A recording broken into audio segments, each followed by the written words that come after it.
చిన్న ప్రార్థన చేస్తాను. ప్రభువా మా దేవా, ఇంతవరకు మీ సన్నిధి మాతో ఉంచినందుకై మీకు స్తోత్రాలు చెల్లిస్తున్నాము. ఇదిగో మీ వాక్యాన్ని మేము ధ్యానిస్తుండగా ప్రత్యేకంగా మా అందరికీ అవసరమైన వర్తమానాన్ని మీరే స్పష్టంగా అందించుమని, మమ్మను బలపరచుమని, మీ సేవకుని ప్రత్యేకమైన రీతిగా అభిషేకించి వాడుకొనమని యేసునామమునే ప్రార్థన చేస్తున్నాం తండ్రి, ఆమేన్. క్రైస్తవ కుటుంబాన్ని గూర్చి మరి ఈ నెలంతా కూడా మాట్లాడుకుంటున్నాం. నాకైతే మరి అవకాశము దొరకలేదు. ఒక్క వారం ఈరోజే మాట్లాడడానికి అవకాశము దొరికింది కనుక మరి సాధ్యమైనంత వరకు ఎంత క్లుప్తంగా ముగించగలనో అంత క్లుప్తంగా ముగిస్తాను. క్రైస్తవ కుటుంబాన్ని గూర్చి మరి కొందరు దైవజనులు చెప్పిన మాటలను, వారి సూచనలను, స్టేట్మెంట్స్ని ముందుగా తెలియజేస్తున్నాను. The most important thing in the world is family. ప్రపంచంలో చాలా ముఖ్యమైనటువంటి కార్యాలు ఉంటాయి. అయితే అందులో అతి శ్రేష్టమైన, అతి ముఖ్యమైనటువంటి విషయం ఏంటంటే క్రైస్తవ కుటుంబము. The most important thing in the world is family. John Wooden అనే దైవ సేవకులు ఈ మాట చెప్పారు.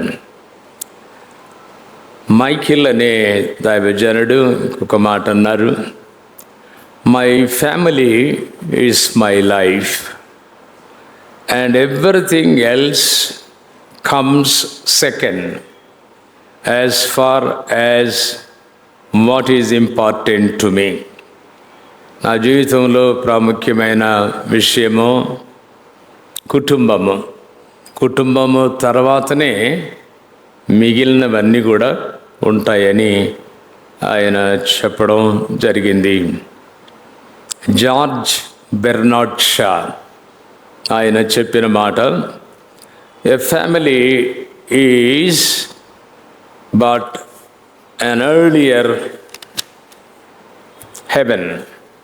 కుటుంబము ఒక అది పరలోకానికి ముందుగా అది ఉన్నది, సాదృశ్యంగా ఉన్నది అని వారు చెప్పారు.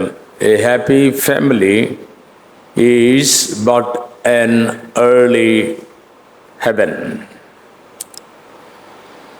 ఇంకా ఇద్దరు ముగ్గురు చెప్పిన మాటలు జ్ఞాపకం చేస్తున్నాను.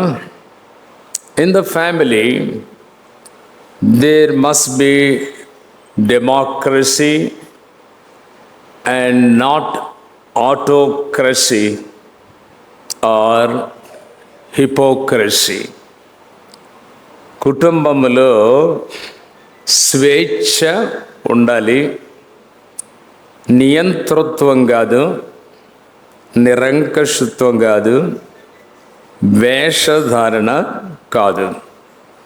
In the family there must be democracy and not autocracy or hypocrisy.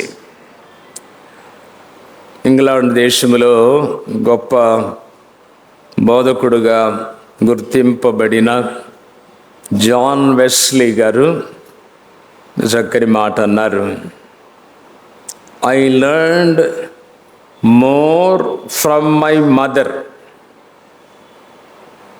In the Bible than any other theologian in England. England దేశంలో చాలా గొప్ప వేదాంతులు ఉన్నారు. ఆయన చెప్తున్నాడు, నేను నా తల్లి దగ్గర నేర్చుకున్నంతగా మరి ఏ వేదాంతి దగ్గర కూడా నేను నేర్చుకోలేదు. కనుక కుటుంబ విలువలు, కుటుంబ భక్తి విషయాలు తల్లి దగ్గర నేను నేర్చుకున్నాను అని ఆయన సాక్ష్యం ఇవ్వడం జరిగింది. చివరిగా క్రైస్తవ కుటుంబములో 7 ప్రాముఖ్యమైన విషయాలు ఉండాలని మరొక దైవజనుడు తెలియజేశారు. మొట్టమొదటిది ప్యూరిటీ, పరిశుద్ధత. రెండవది లిబర్టీ, స్వేచ్ఛ. 3 సింప్లిసిటీ, సాధారణ జీవితము. 4 సిన్సియారిటీ, యథార్థత.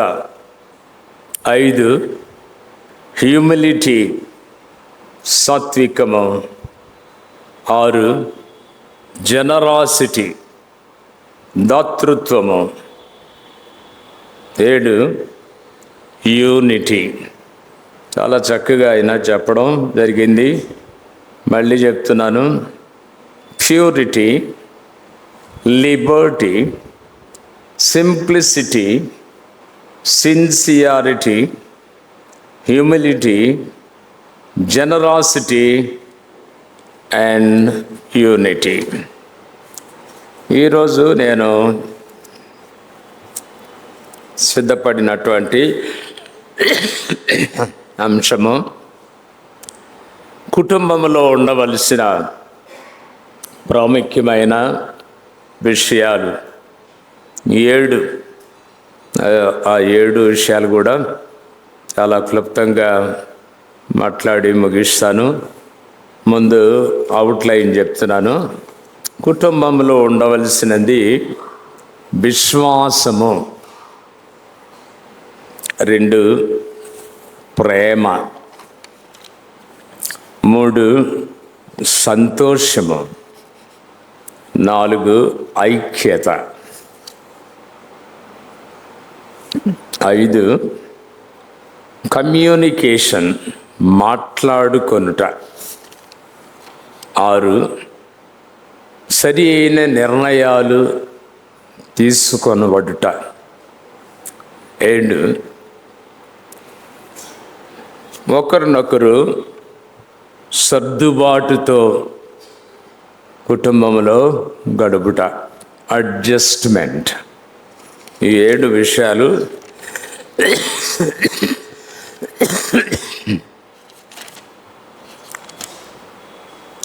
జ్ఞాపకం చేస్తాను. క్రైస్తవ కుటుంబంలో విశ్వాసము అనేది చాలా ప్రాముఖ్యమైన లేక మొదటి విషయము. అరే జైలర్ పౌలుతో అన్నాడు, రక్షించబడడానికి నేనేం చేయాలా అంటే, నీవును నీ ఇంటి వారును ప్రభు అయిన యేసుక్రీస్తునందు విశ్వాసం ఉంచాలి. కొన్ని కుటుంబములలో విశ్వాసము కలిగిన కొందరున్నారు. ఒకసారి తండ్రి విశ్వాసంలో ఉంటే తల్లి విశ్వాసంలో ఉండదు. ఇద్దరు విశ్వాసంలో ఉంటే పిల్లలు విశ్వాస జీవితంలో ఉండరు. కుటుంబం అంతా కూడా రక్షించబడాలి అంటే కుటుంబంలో దేవుని యొక్క కార్యము జరగాలి అని అంటే తప్పక కుటుంబ సభ్యులు అందరూ కూడా ప్రభు అయిన యేసుక్రీస్తునందు విశ్వాసం ఉంచి రక్షింపబడవలసిన వారై ఉన్నారు. 2 కుటుంబంలో ప్రేమ. ఇది అందరికీ తెలిసిన విషయాలే, అయినా నేను మళ్ళా మీకు జ్ఞాపకం చేస్తున్నాను. ఒక ఆయన అన్నారు, ఫ్రెడరిక్ నిట్షన్ అని ఆయన, in family life love is the oil that seizes friction, the cement that binds closer together, the music that brings harmony. ఇది కుటుంబంలో ప్రేమ అనేది ఒక నూనె లాంటిది. దానివల్ల కుటుంబంలో ఏ ఇబ్బందులున్నా ఒడిదుడుకులున్నా అవి సరిచేయబడతాయి. అంతేకాదు ఇది సిమెంట్ లాగా మరి ఒకరికొకరికి సన్నిహిత సంబంధం కలిగి ఉండడానికి వీలవుతుంది. అదే కాకుండా సంగీతములాగా అందరూ కలిసి ఉండేటటువంటి పరిస్థితి ఉంది.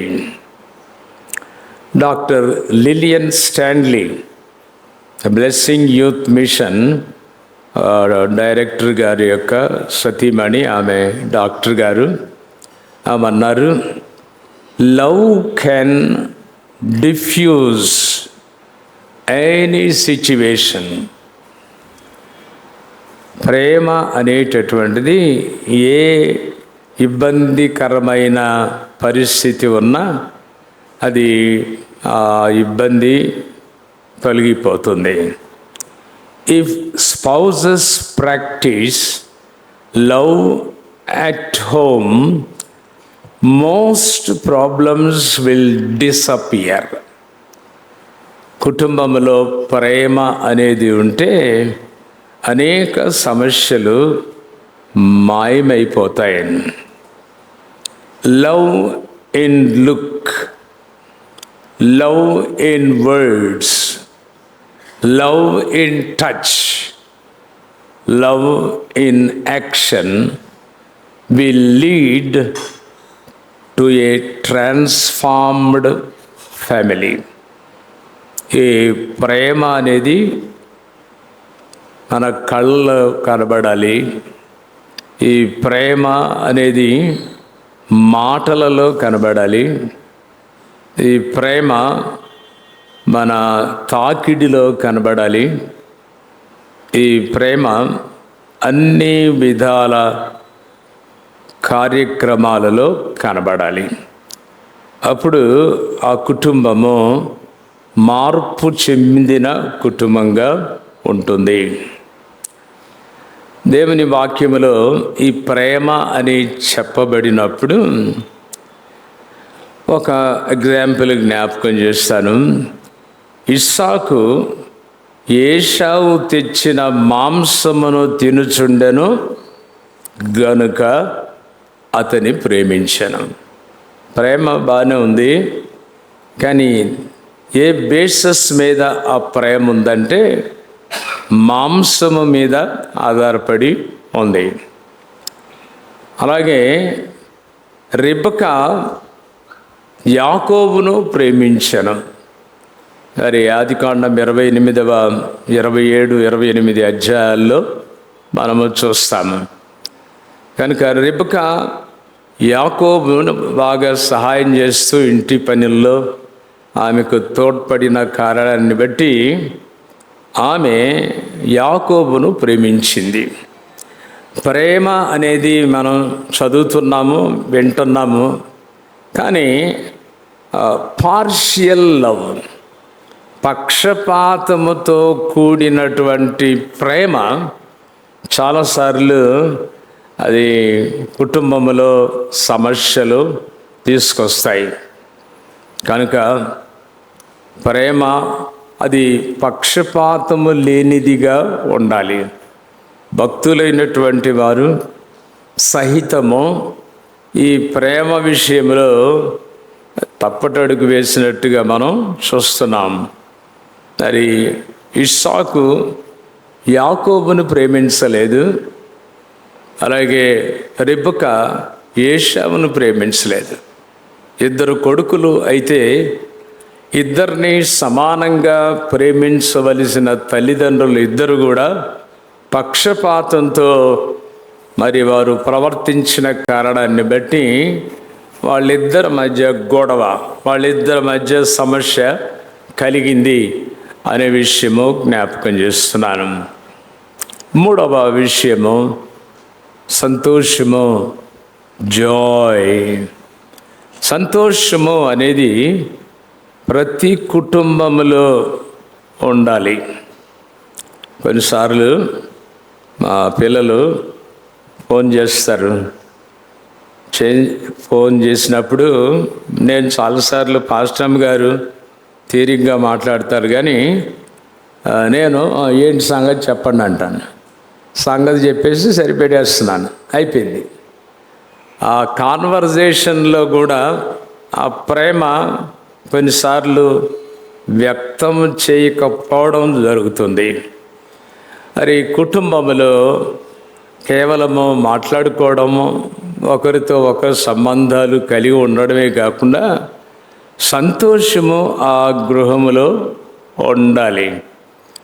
కుమారుడు తిరిగి వచ్చినప్పుడు అంతటా వారు సంతోషపడసాగిరి. వాస్తవానికి కుమారుడు దిక్కుమాలిన వాడై, కుమారుడు అనేక ఇబ్బందులు పడి తిరిగి వచ్చినప్పుడు అతడు సంతోషించాలి. కలిగినటువంటి మరలా ఆ దీనస్థితి మరలా వచ్చినందుకు. కానీ బైబిల్లో ఉంది, అంతటా వారు సంతోషపడసాగిరి. కనుక కుటుంబ సభ్యులు అందరూ కూడా సంతోషంగా ఉండాలి అనే విషయము జ్ఞాపకం చేస్తున్నాను. ఆయన అన్నారు, experts agree that the greatest gift a husband and a wife can give their children is a happy marriage. చాలా ఇండ్లలో కావలసినంత డబ్బు ఉంటుంది, చాలా ఇండ్లలో అన్ని అవసరాలు తీర్చబడే వస్తువులు పరికరాలు ఉంటాయి, అయితే సంతోషము ఉండదు. 4 యూనిటీ, ఐక్యత. A family does not need to be perfect, it just needs to be united. ఏ కుటుంబం కూడా పరిపూర్ణమైన కుటుంబం నేను చూడలేదండి. ఇప్పటికీ సేవలోకి వచ్చి 55 సంవత్సరాలు అయింది. మా కుటుంబంతో పాటు అందరినీ గమనించి చెప్తున్నా ఏంటంటే, మరి ఏ కుటుంబము కూడా పరిపూర్ణమైన కుటుంబం కాదు. వీఆర్ పర్ఫెక్ట్ అని మీరు అంటే అది నమ్మదగిన విషయమో కాదు. Nobody is perfect, no family is perfect, no husband is perfect, no wife is perfect, no children are perfect. ఎవరు కూడా మనం పరిపూర్ణులం కాము, దేవుడు ఒక్కడే పరిపూర్ణుడు. A family does not need to be perfect. అందరూ మరి పరిపూర్ణంగా ఉండడం అనేది కాదు, కానీ it just needs to be united. అందరూ కలిసి ఉండడం అనేది ముఖ్యం. There is beauty and power in unity. We must be united in heart and mind. ఒక ఇంట్లో ఉండినంత మాత్రాన అందరూ ఐక్యంగా ఉన్నారని చెప్పడానికి వీల్లేదు. ఎడమొఖం కలిగి ఉండడం మనం చాలా కుటుంబాల్లో చూస్తున్నాం. మరి కొన్ని కుటుంబాలలో మరి కలిసి భోజనం చేయరు, ఎవరి మట్టుకు వాళ్ళు వచ్చి భోజనం చేసి వెళ్ళిపోతూ ఉంటారు. అందుకని ఒక ఆయన అన్నారు, don't make your houses as a hotel. హోటల్కి వెళ్ళిన వాళ్ళు వచ్చిన వాళ్ళు వస్తారు, తినేవాళ్ళు తింటుంటారు, పోతుంటారు, వస్తుంటారు, ఎవరికి ఏమీ సంబంధం ఉండదు. అది అలాంటి వైఖరి కుటుంబంలో సరి అయింది కాదు. ఆ భోజనం దగ్గర కూడా మన ఐక్యత కనబడాలి అనే విషయము జ్ఞాపకం చేస్తున్నాను. Everyone is unique. ప్రతివారు ఒక ప్రత్యేకమైన లక్షణాలు కలిగిన వారు. మీరు గమనించవచ్చు, కొన్ని కుటుంబంలో ఒకళ్ళు భక్తిగా ఉంటే మరొకళ్ళు భక్తిహీనులుగా ఉంటారు. అన్ని పరిస్థితులు ఒకే విధంగా అనుభవిస్తున్నా కానీ they are different, they are unique. ఒక్కొక్కళ్ళు ఒక్కొక్క రీతిగా వారు ఉండడం జరుగుతుంది.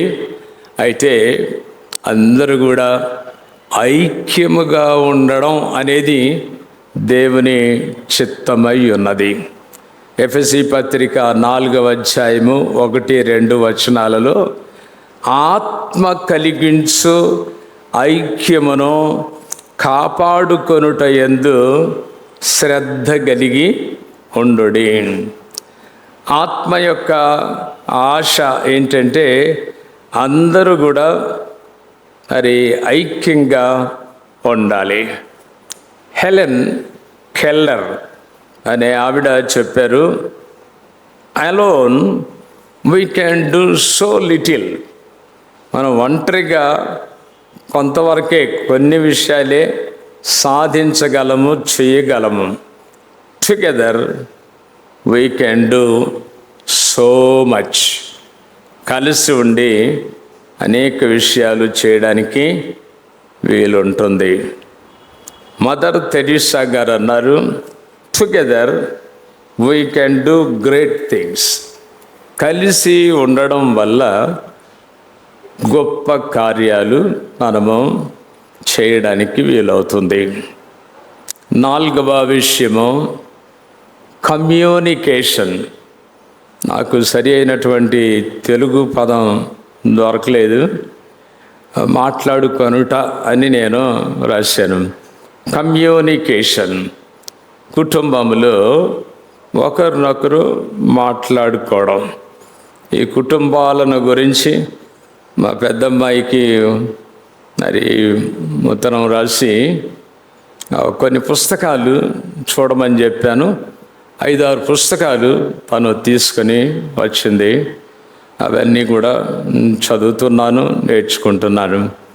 అందులో ఇన్ ఏ సర్వే, ఈ సర్వే ఒకటి చేస్తే 98% సెడ్, 98% వారు చెప్పింది ఏంటంటే number 1 issue in their marriage was communication. సరిగ్గా మాట్లాడుకోకపోవడం అనేటటువంటిది 98% మరి వ్యక్తము చేశారు. ఇందాక బాబు చదివాడు. అందులో లూకాసు వార్త 10వ అధ్యాయంలో మరియ మార్తల గురించి వ్రాయబడిన విషయము. మరి మరియ మార్త ఆ పేర్లు చాలా చక్కగా ఉంటాయి. మరియ మార్తలంటే వాళ్ళు చాలా యునైటెడ్గా ఉంటారనే అభిప్రాయం ఉంది, కానీ అది సరైంది కాదు. ఇద్దరు కూడా ఒకే రూఫ్ కింద ఉన్నారు, ఒకే ఇంట్లో ఉన్నారు, ఒకే ఇంట్లో భోజనం చేస్తున్నారు, ఒకే ఇంట్లో పండుకుంటున్నారు. కానీ సరి అయినటువంటి అవగాహన మాటలలో మనం చూడము. ఈ మార్త యేసు ప్రభుతో అన్నది, ప్రభువా, నేను ఒంటరిగా పనిచేయుట నా సహోదరి నన్ను విడిచిపెట్టినందున నీకు చింత లేదా? నాకు సహాయము చేయుమని ఆమెతో చెప్పుమనెను. ఇంట్లోనే ఉన్నారు. ఆమెతో ఏమి చెప్పచ్చు? మరి సాధారణంగా మార్త ఆతిథ్యములో ఉంటుంది అని చెప్తారు. ఆమె ఆతిథ్యము కొరకు సిద్ధము చేస్తున్నప్పుడు తన యొక్క సహోదరిని అడగచ్చు, నువ్వు నాకు సహాయం చేయి, నేను ఈ పని చేస్తున్నాను కదా అని. కానీ ఆమె మాట్లాడలేదు.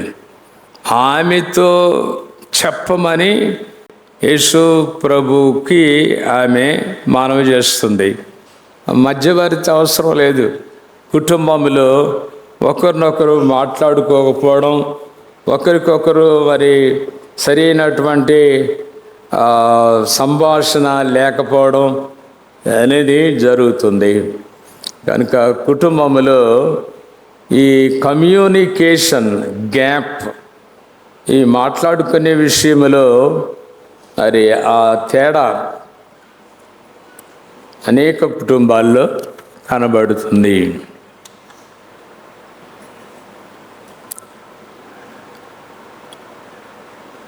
తప్పిపోయిన కుమారుని ఉపమానములో అన్నదమ్ములు ఇద్దరు మాకింట్లోనే ఉన్నారు, ఒక తండ్రి బిడ్డలు. అయితే చిన్న కుమారుడు తిరిగి పశ్చాత్తాపడి వచ్చినప్పుడు అన్న దాన్ని అంగీకరించలేదు, దానికి ఇష్టపడలేదు. అందువల్ల తండ్రి ఆ పెద్ద కుమారునితో అంటాడు, నీ తమ్ముడు వచ్చి ఉన్నాడు. ఆయన అంటున్నాడు, నీ తమ్ముడు వచ్చాడు అంటే అన్న అంటాడు, అతడు నీ కుమారుడు, అతడు నీ తమ్ముడని చెప్తుంటే అది అంగీకరించడం లేదు. అతడు నీ కుమారుడు. కనుక ఆ సంబంధ బాంధవ్యాలు చాలాసార్లు దెబ్బతింటున్నాయి. జెరాల్డ్ ఫోర్డ్ అనే దైవజనుడు అన్నాడు, nothing in life is more important than the ability to communicate effectively. కొన్నిసార్లు కొందరు ఏమీ గొడవ పడరు అని మాట్లాడుకోరు. అదొక పెద్ద సమస్య. ఒకళ్ళతో ఒకళ్ళు మాట్లాడుకునేది పరిస్థితి లేదు అని ఒకే ఇంట్లో ఉంటారు, ఒకే భోజనం చేస్తుంటారు. పాల్ మేయర్ అని ఆయన అన్నారు, ఎవరైతే ఏ ఫ్యామిలీలో బిడ్డలు దేవునితో మాట్లాడేటటువంటి పరిస్థితి ఉంటే వాళ్ళు ఇతరులతో కూడా మాట్లాడేటటువంటి పరిస్థితి ఉంటుంది. If a couple can communicate together with God, they can communicate with each other. దేవునితో సరైన ఈ సంబంధ బాంధవ్యాలు ఉంటే ఒకళ్ళతో ఒకళ్ళు మాట్లాడుకోవడానికి అవకాశము ఉంది. 6వ విషయము రిగార్డింగ్ డెసిషన్స్, తీర్మానాలు. కుటుంబంలో చాలాసార్లు ఇండిపెండెంట్ డెసిషన్స్ తీసుకోవడం జరుగుతుంది. ఒకవేళ కలిసి నిర్ణయాలు తీసుకుంటే అననయ సపీరాల లాంటి నిర్ణయాలు. ఇద్దరు కలిసి వారు ప్రత్యేకంగా దేవునికి వ్యతిరేకంగా నిర్ణయాలు తీసుకోవడం జరుగుతుంది. కనుక నిర్ణయాల విషయంలో దేవుని చిత్త ప్రకారంగా నిర్ణయం తీసుకోవాలి. సంసోను చాలా బలవంతుడు. దేవుని వాక్యంలో వ్రాయబడిన మాట న్యాయాధిపతుల గ్రంథం 14వ అధ్యాయము మొదటి 4 వచనాలలో ఈ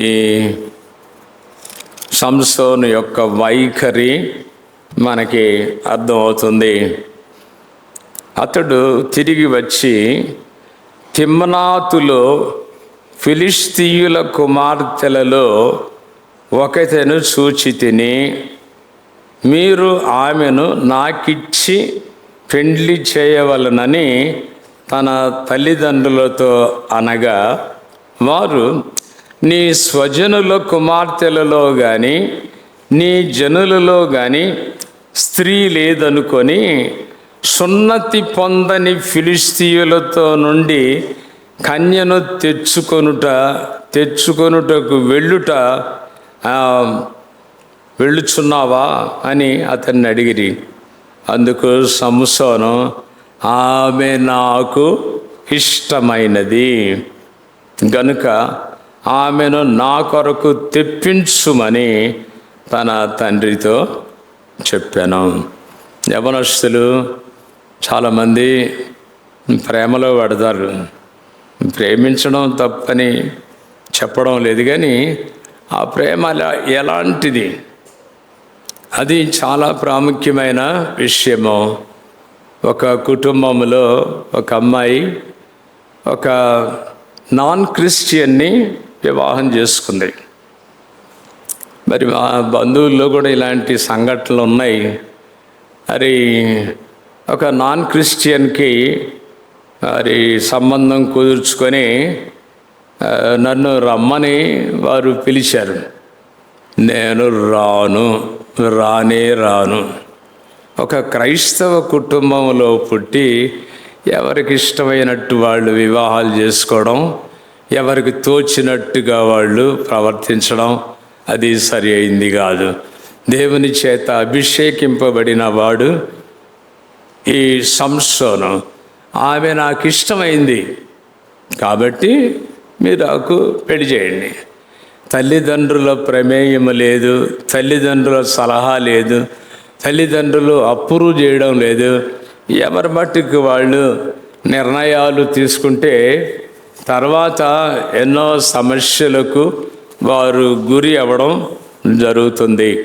కనుక యవనస్తులను ఉద్దేశించి చెప్తున్నాను, మీరు అది లవ్ మ్యారేజెస్ చేసుకోండి. దేవుని వాక్యములో ఇదేమి వ్యతిరేకం కాదు, కానీ సరైన వాళ్ళని ప్రేమించాల. ఒక క్రిస్టియన్ మరొక క్రిస్టియన్నే ప్రేమించాల. కనుక భక్తిగా ఉంటేనే ఆ కుటుంబమునకు క్షేమము. ఇస్సాకు విషయంలో మరి అబ్రహాము సలహా ఇస్తాడు, హెచ్చరిస్తాడు ఎలియేజరుకు. ఇక్కడ ఈ కనాను ప్రాంతంలో ఎవరో నా కుటుంబంలో నా బంధువుల యొద్దకు వెళ్ళి మరి ఒక అమ్మాయిని చూడమని చెప్తాడు. కాబట్టి ఇవి మనం ప్రాముఖ్యంగా గమనించవలసినటువంటి విషయాలు. చివరిగా 7వ విషయము అడ్జస్ట్మెంట్, సర్దుబాటు చేసుకోవడం. Adjustment the key to a healthy and a beautiful family. ఆరోగ్యవంతమైనటువంటి కుటుంబము, చక్కని కుటుంబం అంటే సర్దుకొని జీవించవలసి ఉంది. అది ఈ దినాల్లో చాలామంది ఆర్థికంగా చాలా ఇబ్బందులు పడుతుంటారు. ఎందుకంటే they have no financial adjustment. ఎవరికి ఇష్టమైనట్టుగా వాళ్ళు ఖర్చు పెట్టేయడం, ఎవరికి ఇష్టమైన రీతిగా ఆ డబ్బును ఉపయోగించడం వలన ఒకరినొకరు అర్థం చేసుకొని సర్దుకొని జీవించడం అనేది జరగడం లేదు. కనుక అన్ని రంగాలలో ఈ సర్దుబాటు అవసరం. చాలాసార్లు భోజనం దగ్గర నేను పాస్టర్ గారిని ఒక్కోసారి డిక్టేట్ చేయడం జరుగుతుంది, ఇలానే చేయాలి అంటే నాకు ఇష్టమైన రుచికరమైన రీతిలో చేయాలి. ఆమె ఇష్టం నాకు సరిపడింది కాదు. కనుక ఒకళ్ళేమో ఈగురు కావాలంటే ఒకళ్ళేమో చారు కావాలి, ఒకళ్ళకి ఫ్రై కావాలంటే ఒకళ్ళకేమో వట్టి కూర కావాలి. ఇవన్నీ చాలాసార్లు సర్దుబాటు చేసుకోలేని పరిస్థితి. కనుక దానిని సరి చేసుకోవాల్సిన అవసరత ఉంది. అనే విషయము జ్ఞాపకం చేస్తున్నాను. కొంతమందికి లైట్ ఉంటే నిద్ర రాదు, నిద్రపోరు, లైట్ ఆఫ్ చేయాల. కానీ ఒకళ్ళకి లైట్ ఉంటేనే నిద్ర వస్తుంది. కనుక ఎట్లా మరి ఈ చలి కాలంలో కొందరు అసలు బట్టలు దుప్పట్లు అవి కప్పుకోరు, కొందరికి రగ్గులు కావాలి. ఎట్లా? Anyway they must adjust one another. కనుక ఈ భోజన విషయం కానివ్వండి, పడక విషయంలో కానివ్వండి, నిద్ర విషయంలో కానివ్వండి సర్దుకోవలసి ఉంది. ఒక పుస్తకం చదువుతున్నాను. మరి వివాహమైన తర్వాత భార్యాభర్తలు కలిసి ఉండడం అనేది అందరూ చెప్పే విషయము. ఒక అమ్మాయి పెళ్ళి అయిన తర్వాత నా కుక్కతో వండుకుంటాను అన్నమాట. ఇదేంటిది అంటే, నేను చిన్నప్పటి నుండి ఆ కుక్కని పెంచాను, అది లేకుండా నేను నిద్రపోలేను. అరే మనకు పెళ్ళయింది, మనమిద్దరం కలిసి ఉండాలి, కానీ కుక్కతో ఏం సంబంధం అంటే ఆమెకు కుక్కే కావాలి, పెళ్ళయిన తర్వాత కుక్కే కావాలి. ఇది కొన్ని కుటుంబాల్లో జరిగేటటువంటి విషయం. కుక్కలను ముద్దు పెట్టుకుంటాం, కుక్కలను ప్రక్కన బండేసుకోవడం, అది తప్పని నేను అనడం లేదు. కానీ భర్తకి ఇష్టం లేనప్పుడు అది చేయకూడదు. భార్యకి ఇష్టమైంది భర్త చేయాలి, భర్తకి ఇష్టమైంది భార్య చేయాలి. Praying together, playing together, planning together. మరి ప్రార్థన చెయ్యక ముందు ఆడుకోవడం కూడా నేర్చుకోవాలి. ఆడుకునే ఎవరైతే ఆడుకుంటారో వాళ్ళు ప్రార్థన చేస్తారు. Those who play together they pray together. ఇద్దరు కలిసి ఎవరు మరి సరదాగా ఉంటారో వాళ్ళే కలిసి ప్రార్థన చేయడానికి వీలవుతుంది. వాళ్ళే కలిసి నిర్ణయాలు తీసుకునే అవకాశము ఉంటుంది. కాబట్టి నేను 35 నిమిషాలు మాట్లాడాను.